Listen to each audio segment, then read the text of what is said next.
नमस्कार, मैं हूं संजय शर्मा। आप देख रहे हैं 4 PM न्यूज़ नेटवर्क।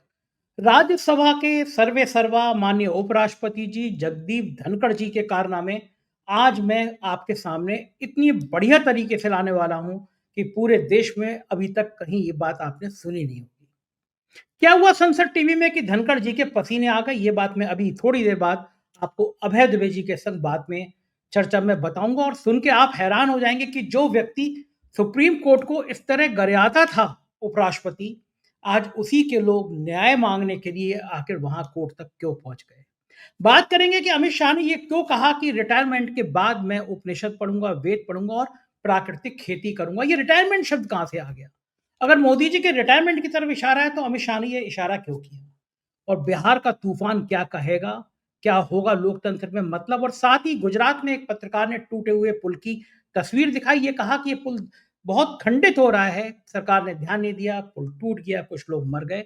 हो क्या रहा है ये इस देश में? चलते हैं अभय दुबे जी के पास। बहुत रोचक बातचीत के पश्चात आपसे रिक्वेस्ट है, चैनल को सब्सक्राइब करिए, ज्वाइन करिए। सुनते हैं अभय जी क्या कह रहे हैं। 4 PM न्यूज़ नेटवर्क में आपका स्वागत है। बहुत-बहुत अभय दुबे जी। जी, अ, संसद टीवी आजकल बड़ा सुर्खियों में है। उपराष्ट्रपति जी धनखड़ जी के कारनामों से उस पूरे इतने बढ़िया चैनल जो कभी राज्यसभा टीवी होता था, उसकी हुँ, ऐसी की तैसी हो गई है। जो जिन-जिन तरह के नियम फरमान निकाले हैं उन्होंने, उसमें बिल्कुल त्राही-त्राही मच गई है। और धनखड़ जी रोज़ हाई कोर्ट और सुप्रीम कोर्ट को, खास तौर से सुप्रीम कोर्ट को तो लगभग गरियाते हैं, कि सुप्रीम कोर्ट के चीफ जस्टिस को ये नहीं करना चाहिए, वो नहीं करना चाहिए। आज मैं आपके सामने कुछ संसद टीवी के खुलासे करने जा रहा हूँ, जो देश में अभी तक कहीं कहीं ज़िक्र नहीं हुआ है। पहली घटना होती है कि संसद टीवी के जो कर्मचारी हैं, जो मेरी जानकारी में है, हो सकता है मेरी जानकारी गलत हो, तो मैं अनुरोध करूँगा कि संसद टीवी की तरफ से अगर कोई भी जानकारी गलत हो, तो इमीडिएटली मुझे मेल करिए, मैं कल पूरा वीडियो हटा दूँगा। लेकिन मेरी जानकारी के मुताबिक संसद टीवी में 4 साल से इंक्रीमेंट नहीं मिला वहाँ के कर्मचारियों को। हुँ, संविदा टाइप का, कभी उनका 1 महीने का टाइम बढ़ा दिया गया प्रोबेशन का, कभी 15 दिन का बढ़ा दिया गया, 4 साल से नहीं मिला।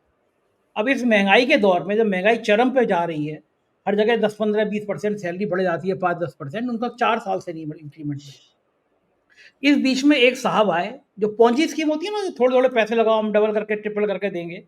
उन्होंने संसद के टीवी के लोगों से कहा कि मेरे पास स्कीम है, तुम अपना छोटा-छोटा पैसा लगाओ, मैं 3 गुना, 2 गुना में दूँगा। अब लोगों के इंक्रीमेंट तो हो नहीं रहे थे, तरह-तरह की आमदनी ढूँढता ही आदमी परेशान होता है, तो उस स्कीम में उन्होंने पैसा लगाया।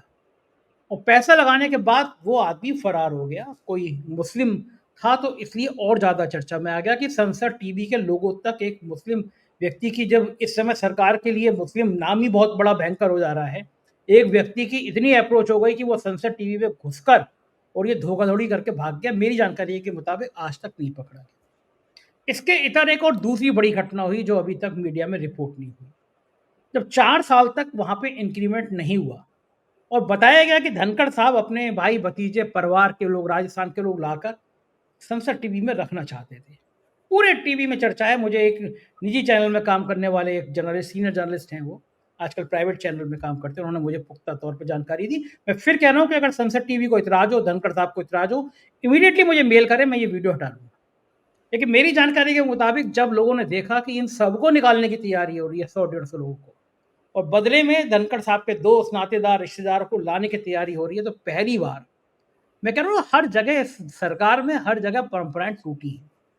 100 150 लोग सीधे कोर्ट चले गए, मुकदमा कर दिया, संसद टीवी के सीईओ के ऊपर मुकदमा कर दिया।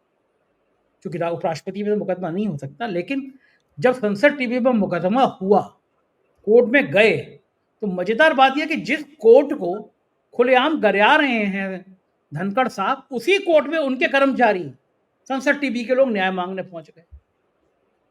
अब हड़कंप की स्थिति मची हुई है संसद टीवी के अंदर, और धनखड़ साहब सुनाए मैनेज करने में लगे कि मामला तूल ना पकड़े। आप सोच सकते थे कि देश का इतना प्रतिष्ठित चैनल, किसी टाइम में इतनी इतनी बढ़िया बहस होती थी, जो आईएएस आईपीएस की तैयारी कर रहे हैं वो लोग देखा करते थे संसद टीवी, राज्यसभा टीवी को, बहस को। नो कैमरे चलते धनखड़ साहब के, कि उनके एक जूते का एंगल लेगा, एक उनके कमर का एंगल लेगा, उनके हाथ का एंगल लेगा, और हाथ फिर वो प्रधानमंत्री जी हमें यूं करते रहते हैं। 4 साल तक इंक्रीमेंट ना होना, अदालत तक पहुँच जाना, आपको क्या मानना है कि बेहतरीन चैनल का इतना सत्यानाश धनखड़ जी बुढ़ापे में क्यों कर रहे हैं? देखिए संजय जी, अगर आपने याद दिलाया है तो पहले तो मैं जो संसद टीवी का पिछला अवतार था, राज्यसभा टीवी, थोड़ा उसको याद करना चाहूँगा। मैं बहुत राज्यसभा टीवी की चर्चाओं में गया हूँ और वो एक ऐसा सरकारी प्रयास था, जिसका पैटर्न, जिसका मॉडल दूरदर्शन से अलग तरह का था। मतलब राज्यसभा टीवी और दूरदर्शन में बहुत फ़र्क था। दूरदर्शन तो एकदम सरकारी दर्शन था। उसके अंदर तो कोई किसी किस्म की अपनी बात कहने की कोई ख़ास वो नहीं थी, अ, गुंजाइश नहीं होती थी और सवाल भी इस तरीके से पूछे जाते थे कि आपसे, ताकि आपसे एक तरह के जवाब निकलवाए जा सकें। लेकिन राज्यसभा टीवी सरकारी पैसे से ज़रूर चलता था, लेकिन उसे एक प्रोफ़ेशनल, एक पेशेवराना अंदाज में चलाया जाता था। कई अच्छे पत्रकार राज्यसभा टीवी में रहे हैं और वो सब हम लोग आपस में मित्र भी हैं और हम लोग राज्यसभा टीवी के अच्छे दिनों की चर्चा भी करते रहते हैं। उनके नाम लेने की यहाँ ज़रूरत नहीं है, आप सब उन लोगों को जानते हैं। वो सारे लोग पत्रकारिता के क्षेत्र में अपने योगदान के लिए भी जाने जाते हैं। तो उसके बाद धीरे-धीरे राज्यसभा टीवी से हम लोगों के लिए निमंत्रण आने बंद हो गए। भारतीय जनता पार्टी के शासनकाल में भी काफ़ी दिनों तक निमंत्रण मिलते रहे, ऐसी बात नहीं है। हम लोगों के पास और बड़ी अच्छी-अच्छी बहसें होती थीं, उसमें बहसों में कुछ थोड़ी चटखारेबाज़ी भी होती थी। तो बड़ी अच्छी यादें हैं राज्यसभा टीवी की। राज्यसभा टीवी को हम लोग सरकारी क्षेत्र में चलने वाला एक निष्पक्ष प्रयास के तौर पे देखते थे। अब जब से धनखड़ साहब आए हैं, जो आपने बताया है, भारत के उपराष्ट्रपति, राज्यसभा टीवी के सीईओ, धनखड़ साहब जब से आए हैं, ये मुझे जानकारी नहीं थी कि राज्यसभा टीवी की ये स्थिति है कि वहाँ पे लोगों को ना तनख्वाहें बढ़ रही हैं, ना उनकी नौकरी स्थायी है और ना ही उनकी आमदनी में कोई बढ़ोतरी है और वो इस चक्कर में जो आर्थिक तनाव है, वो उनको पोंज़ी स्कीम में उसमें फँसा दिया है, वहाँ उनके पैसे और फँस गए हैं। फिर उन्हें अदालत की शरण भी लेनी पड़ी और इस वक़्त देखा जाए तो राज्यसभा टीवी के कर्मचारियों की निगाह में, जो भले ही धनखड़ साहब के इलाके क्षेत्र के हों, उनके द्वारा वहाँ लगाए गए हों, एक तरह से धनखड़ साहब कटघरे में खड़े हुए हैं। और कटघरे में खड़ने के लिए खड़े हैं तो ज़ाहिर है सुप्रीम कोर्ट न्यायपालिका के प्रति, न्यायपालिका से उनसे ज़्यादा नाराज़ व्यक्ति तो हिंदुस्तान में कोई है नहीं। भारत का उपराष्ट्रपति, जिसके ऊपर सरकार की इतनी कृपा हो, प्रधानमंत्री की इतनी कृपा हो, वो अगर भारत की एक संवैधानिक संस्था से नाराज़ हो जाए, तो वो उसके खिलाफ कितना बोल सकता है, कितना उसका नुकसान कर सकता है, इसका सबसे बड़ा प्रमाण इस वक़्त धनखड़ साहब और भारतीय न्यायपालिका के बीच संबंधों का है। वो दरअसल चाहते ही नहीं है कि भारतीय न्यायपालिका के पास कोई अधिकार हो। उपराष्ट्रपति पद पे बैठा हुआ व्यक्ति लगातार इस तरह का रवैया दिखा रहा है, निरंतर दिन-रात इस तरह के वक्तव्य दे रहा है। ये अपने आप में कितने आश्चर्य की बात है। लेकिन चल रहा है। एक तरह से देखा, मुझे लगता है कि सरकार ने उनको सुपारी दे दी है न्यायपालिका के खिलाफ और वो लगे हुए हैं उस काम में, न्यायपालिका का हनन किस तरह किया जाए। बहरहाल अब तो वो, जैसी कि आपकी रिपोर्ट है, अब तो बुरी तरह इस चक्कर में फंस चुके हैं। अब उनकी प्रतिष्ठा एक तरह से देखा जाए तो न्यायपालिका के हाथों में ही है। अब वो कैसे इस प्रतिष्ठा से कैसे इस समस्या से निकलेंगे, ये देखने वाली बात होगी। लेकिन इससे ये भी एक बात स्पष्ट होती है कि जो लोग न्यायपालिका के पीछे हाथ धोकर पड़ते हैं, एक दिन उन्हें भी न्यायपालिका के कटघरे में खड़ा होना पड़ सकता है। अच्छा, ये और इस पे सरकार मुझे अफ़सोस बहुत है। एक बात और, इस पे मुझे अफ़सोस बहुत है कि राज्यसभा टीवी की, जो आजकल संसद टीवी कहलाता है, उसकी ये हालत है। ये तो एक सही बात, बाकायदा प्रयोग था, जो कि सरकारी क्षेत्र में हो रहा था। जो बड़ा अच्छा सरकारी प्रयोग। क्षेत्र में तो था, लेकिन वो जो प्रोफ़ेशनल टीवी होता है, खबरिया चैनल जिस तरीके से चलते हैं प्रोफ़ेशनल अंदाज में, हैं, वो उस तरीके से चलता था। हालाँकि अब तो खबरिया चैनल भी प्रोफ़ेशनल नहीं रह गए हैं। वहाँ भी वो तो गोदी मीडिया हो गया है पूरा का पूरा। लेकिन फिर भी राज्यसभा टीवी के वो दिन सुनहरे दिन थे। बिल्कुल सही है, हमारे मित्र हैं राजेश बादल जी, वो बताते हैं कि वो कई बेहतरीन देशभक्ति की पिक्चर वगैरह, डिबेट्स, कई-कई प्रोग्राम इस तरह के राज्यसभा टीवी ने तैयार किए, जो निजी चैनलों को मात हमारे आपके देते। मित्र उर्मिलेश रह चुके हैं राज्यसभा टीवी में। हाँ, उर्वलेश जी भी रह चुके हैं, वो उर्वलेश जी। संपादक रह चुके हैं और भी कुछ क्या पत्रकार हैं, इनके मैं नाम गिना चुका हूँ। मुझे तो अच्छी तरह से याद है कि राज्यसभा टीवी में जाते थे, कार्यक्रम से पहले एक जो प्रतीक्षालय में बैठना पड़ता था, तो उसमें बड़ी अच्छी चाय, बिस्कुट, दाल-मोठ और सब मिला करता था खाने के लिए। हाँ, हाँ, हाँ, वो तो हम तो सब लोगों नौकरी को। के लाले पड़े हुए हाँ, बेचारों का, आप सोचिए कितने कर्मचारी मानसिक पीड़ित होंगे कि 4-4 साल से इनकी नहीं। खैर, बिल्कुल। धनखड़ साहब क्यों ना करा दें देश में, वो कम है। वो मेरे ख्याल से उपराष्ट्रपति के पद को उन्होंने जिस तरह सुशोभित किया है, इतना बढ़िया किसी ने किया नहीं। चलिए दूसरी मजेदार खबर की तरफ आते हैं। अमित शाह जी का एक 5 जन का मैं ट्वीट देख रहा था, जिसमें अमित शाह जी कह रहे हैं कि रिटायरमेंट के बाद मैं वेद उपनिषद पढ़ूंगा, प्राकृतिक खेती करूंगा। उस शब्द से मैं बहुत चौंका। राजनीति में रिटायरमेंट, इसी बात की तो बहस हो रही है कि 75 साल के बाद रिटायरमेंट। इसी बात का विमर्श हम लोग जाने जाने कितनी बार अपने प्रोग्राम में कह चुके हैं। गडकरी जी कहते हैं कि भाई रिटायरमेंट की टाइम होता है, कोई और नेता कहता है रिटायरमेंट का टाइम होता है, लेकिन अमित शाह ने ये कह दिया कि मैं रिटायरमेंट के बाद वेद पढ़ूंगा, उपनिषद पढ़ूंगा, प्राकृतिक खेती करूंगा। क्या ये इशारा मोदी जी की तरफ है कि आपको भी अब रिटायर हो जाना चाहिए, सिंहासन खाली करो कि मैं आता हूं? कुछ इस तरह का भाव है। अमित शाह ने बयान क्यों दिया? रिटायरमेंट, देखिए, अभी रिटायरमेंट। अमित शाह की जो भी महत्वाकांक्षाएं हों, हम्म, हम जानते हैं उनकी महत्वाकांक्षाएं क्या हैं। हम्म, लेकिन अभी वो इस स्थिति में नहीं आ पाए हैं कि वो मोदी जी के ऊपर कटाक्ष करने वाला कोई कोई टिप्पणी कर सकें, कोई उनका वीडियो जारी हो सके। इसलिए उस तरफ तो मैं नहीं मानता हूं कि उनका इशारा उस तरफ होगा। हम्म, लेकिन कहीं ना कहीं बात का क्या संदर्भ है हम लोगों को नहीं पता है, किस संदर्भ में उन्होंने ये बात कही है। लेकिन इससे एक बात तो पता लगती है कि भारतीय जनता पार्टी के मौजूदा नेतृत्व की ये जो पीढ़ी है, इस पीढ़ी के शीर्ष पर नरेंद्र मोदी हैं और नंबर 2 पर अमित शाह हैं, और भी लोग हैं इसमें, पीयूष गोयल हैं, मतलब कई लोग हैं, थोड़े और भी युवा लोग हैं, धर्मेंद्र प्रधान, धर्मेंद्र, ये सब लोग भी हैं। अगर आप इन सब लोगों को देखें तो आपको ये लगेगा कि ये सब लोग, ऐसा लगता है इस बार तीसरे वाले कार्यकाल में तो ऐसा लगता है जैसे ये लोग अपना वक्त गुजार रहे हैं, और सबसे ज्यादा नरेंद्र मोदी अपना वक्त गुजारते हुए लगते हैं। अच्छा, अब आप ये देखिए, ऑपरेशन सिंदूर के पहले, जिस वजह से ऑपरेशन सिंदूर हुआ था, बैसरण घाटी का रक्तपात, उसके बाद से आप देखिए अमित शाह की गतिविधियों पर गौर कीजिए जरा। अमित शाह ने इसके बाद कितने वक्तव्य दिए हैं, कितने मीटिंगों में बोले हैं अमित शाह, और देश की राजनीति में उनकी जो पहले उपस्थिति होती थी, क्या उपस्थिति अब है उस तरह की। देखिए 4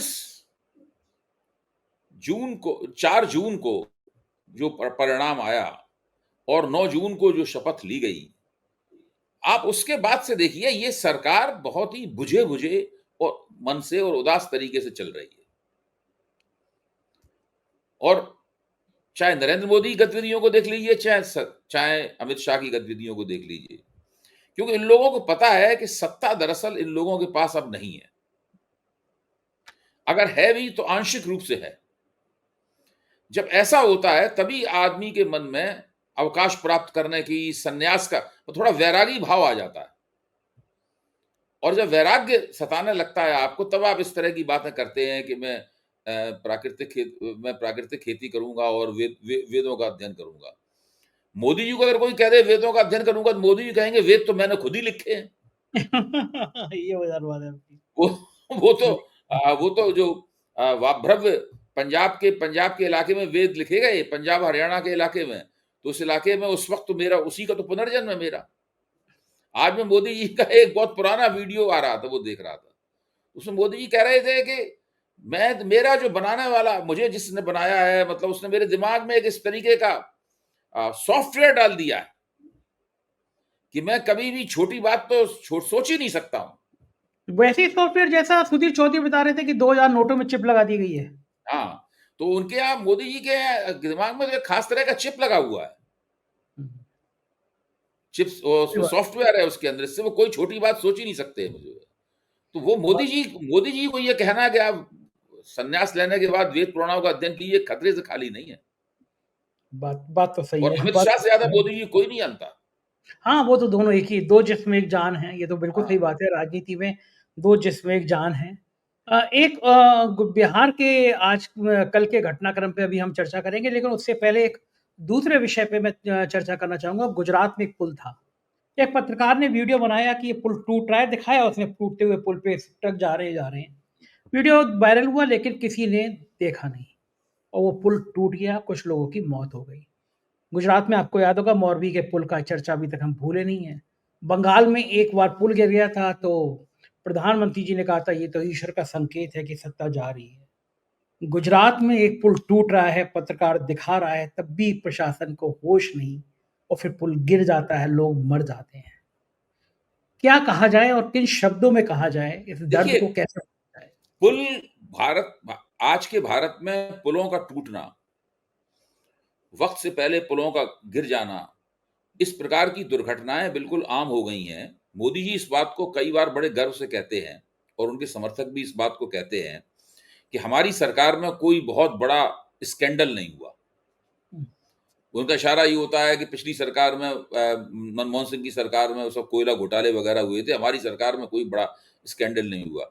केवल अगर आप मोदी जी के शासनकाल में, भारतीय जनता पार्टी के शासनकाल में और एनडीए के शासनकाल में पुलों के गिरने की ही अगर आप सूची बना लें, तो आपको इससे बड़ा स्कैंडल भारत के इतिहास में कोई नहीं मिलेगा।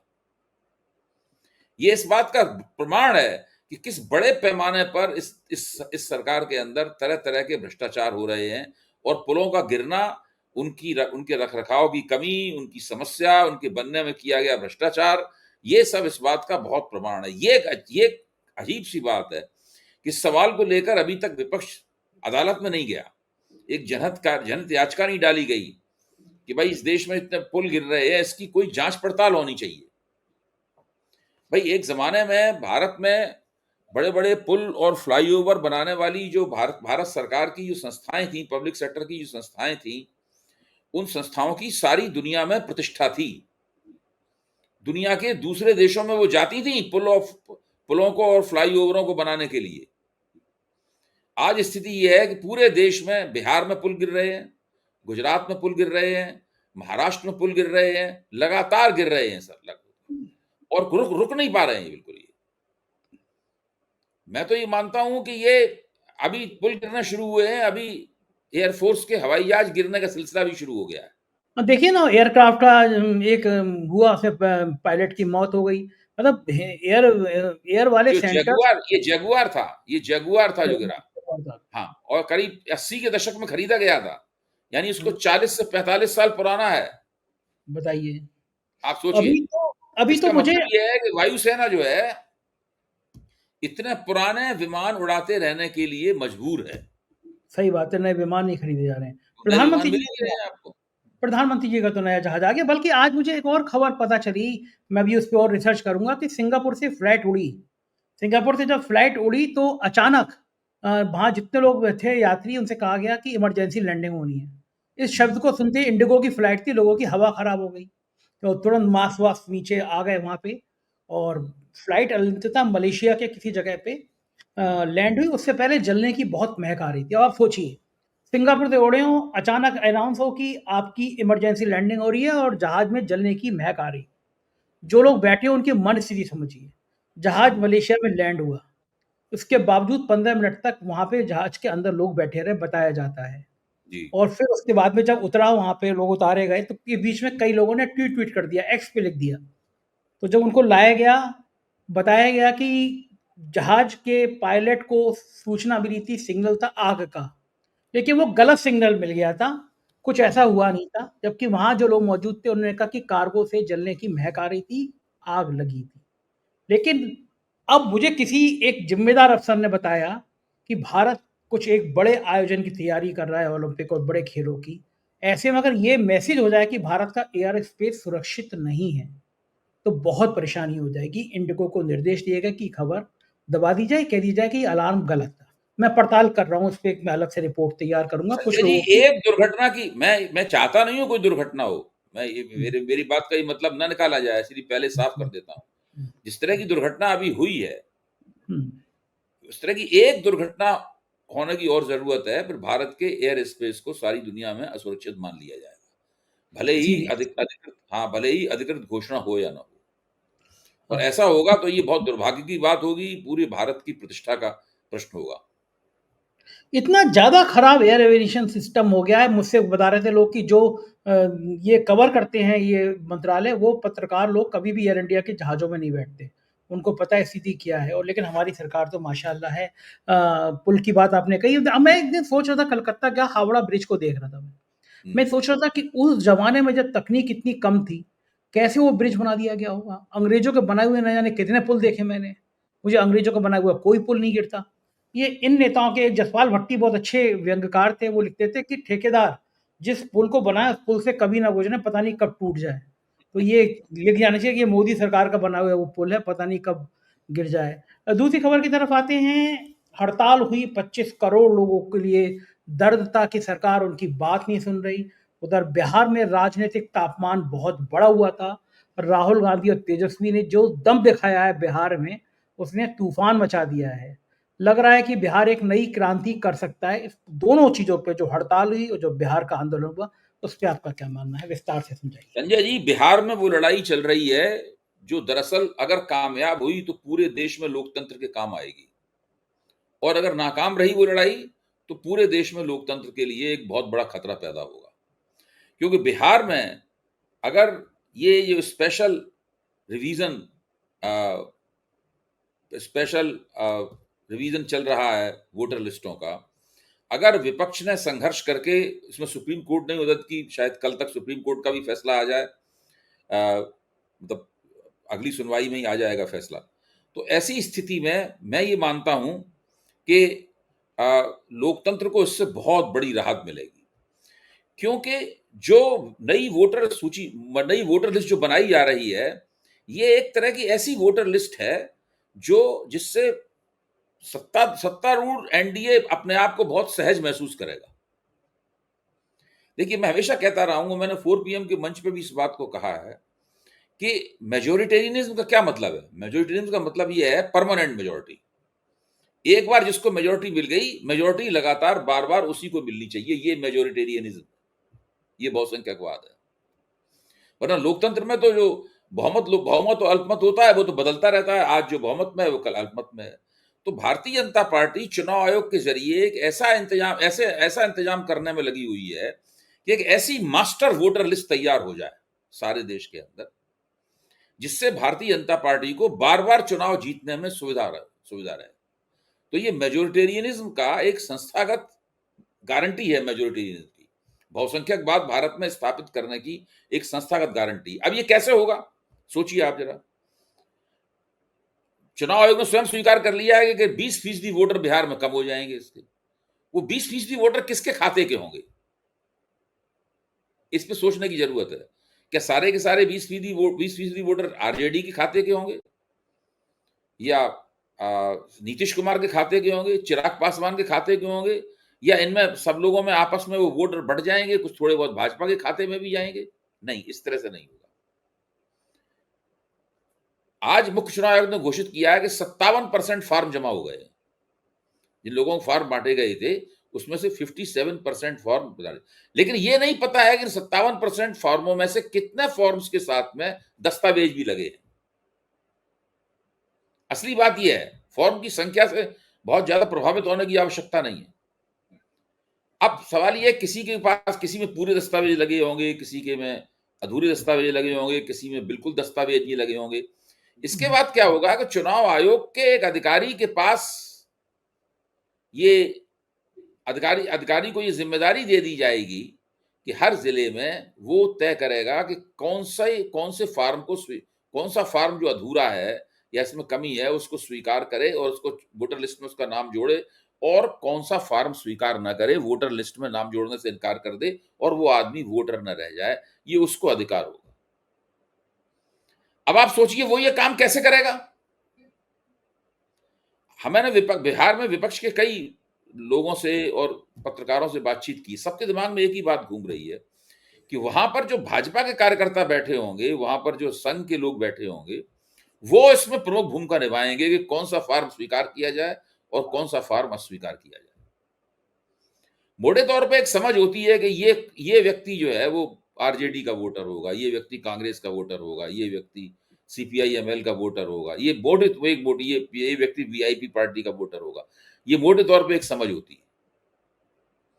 इसमें जो मजबूत किस्म के वोटर होते हैं, पढ़े लिखे, सक्षम, समझदार, उनके वोटों को नहीं हाथ लगाया जाएगा, लेकिन हर निर्वाचन क्षेत्र में 5 से 10,000 वोटर ऐसे जरूर निकाल दिए जाएंगे जो कि विपक्ष के वोटर होंगे। विपक्ष के सब लोग ये सोच रहे हैं, और यही वो बात है जिसकी वजह से सारे विपक्ष में सवाल के ऊपर बड़ी जबरदस्त एकता है। देखिए, ये प्रयोग जो यहां हो रहा है यही प्रयोग उत्तर प्रदेश में होगा, यही प्रयोग असम में होगा, यही प्रयोग पंजाब में होगा, सब जगह यही प्रयोग होगा। उत्तर प्रदेश का अगला चुनाव भी इसी तरह की स्पेशली क्यूरेटेड वोटर लिस्ट के साथ लड़ा जाएगा और 2029 का लोकसभा चुनाव भी इसी स्पेशली क्यूरेटेड वोटर लिस्ट के साथ लड़ा जाएगा। तो ये माना जाए कि ये लोकतंत्र की सबसे बड़ी बिहार चुनौती के है। मैदान में जो जंग चल रही है, वो जंग इस देश के लोकतंत्र को प्रभावित करेगी, गहराई से प्रभावित करेगी। उसकी कामयाबी और नाकामी पे सब कुछ निर्भर है। बिल्कुल ठीक कह रहे हैं, क्योंकि पूरी देश की निगाह भी आज बिहार की तरफ कल लगी हुई थी। बहुत बहुत शुक्रिया अभय जी, आपने मुझे इतना समय दिया, थैंक यू। ये थे अभय दुबे जी, पूरी बात आपने सुनी, मुझको यकीन है बातचीत आपको पसंद आई होगी। आपके प्यार भरे कमेंट का मुझे इंतजार है। शुक्रिया, थैंक यू।